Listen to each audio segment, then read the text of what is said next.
Hey everybody.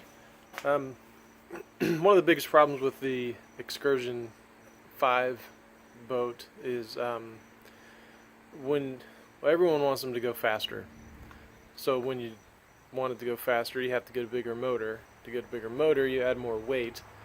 And so one of the problems that you have is the back of the boat flexes, and the motor tends to push underneath the boat.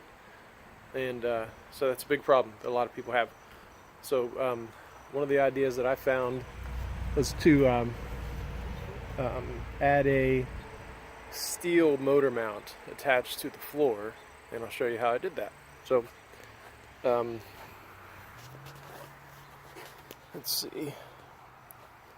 If you see down here at the floor, there I have a treated 2x4 down here that I covered in carpet.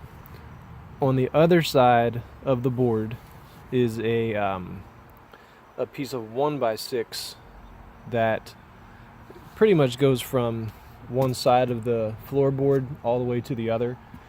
So the 2x4 that's there and the 1x6 on the bottom of the floorboard have bolts that go through all of them, which attach to this galvanized steel, I forget what that's called, I don't know.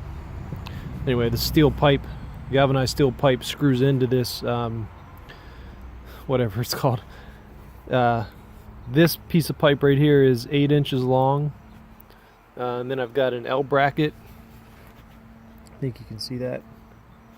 Got an elbow here, which comes out to a 25-inch piece of galvanized steel pipe, and I just put a cap on the end. I ended up buying the 8-inch pieces come pre-threaded from Lowe's. The 25-inch pieces, they don't sell, so I ended up buying. You could probably do 24 inches because I do have some overlap there. But I ended up buying like a, 8-foot piece of galvanized pipe, and Lowe's cut it and threaded it for me. They do that for no cost. Anyway, there's two of those. So you've got these brackets that hold the pipes down at the bottom, up to an 8-inch galvanized steel pipe that's threaded, goes into an elbow, comes out 25 inches, and is capped. So underneath of here, the motor mount actually sits on top. Hang on, there's a plane.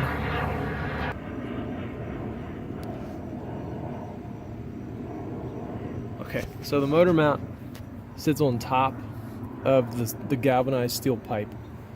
I don't know if this is necessary, but I took the factory pipes that came with the motor mount and usually just attach right here, and I got a piece of electrical conduit that goes through the factory hole all the way up to the oar holder here, and I just put I bent it, just threw it in a vise and bent it, and it goes through this thing here.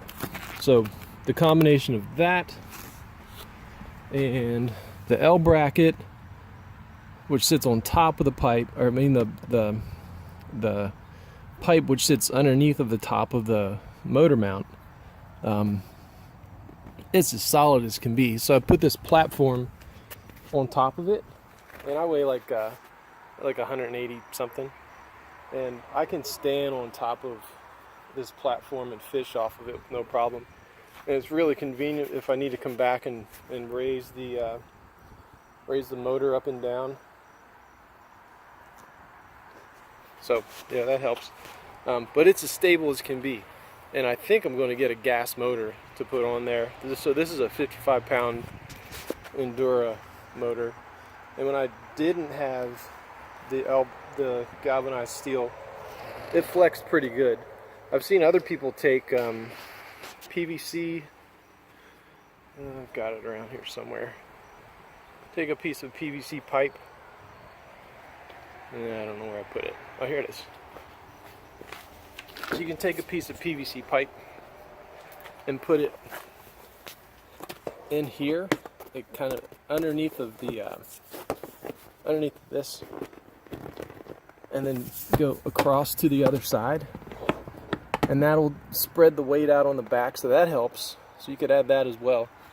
The other thing is, you'll notice I put a piece of treated 1x6 in here, and the only reason is, for some reason, when I made my L bracket, it angles down from the boat. I don't know if I bent it wrong or what I did, and so the platform was a little bit crooked. So I just put this 1x6 in there, and it leveled it out real nice. It's stable as can be. Plus, it gave me a way to attach these little pipe brackets to the wood. It's not pretty the way that I did it, but it works. And I don't know if you can see that, but back in there towards the front of the board, I also put another one of those brackets that goes around the galvanized pipe into the platform. So yeah, I think that's it. I hope that helps. If you have any questions, just leave them in the comments, and I'll do what I can to answer them. And something that I know you're going to ask about is this these cables that I have here. And I have another video about how I made a steering wheel system for the motor, which let me loosen my motor and show you. So you might want to check that out. So here's the steering wheel right there, and if you watch, it turns the motor. So yeah, check that out. Let me know if you have questions. See ya.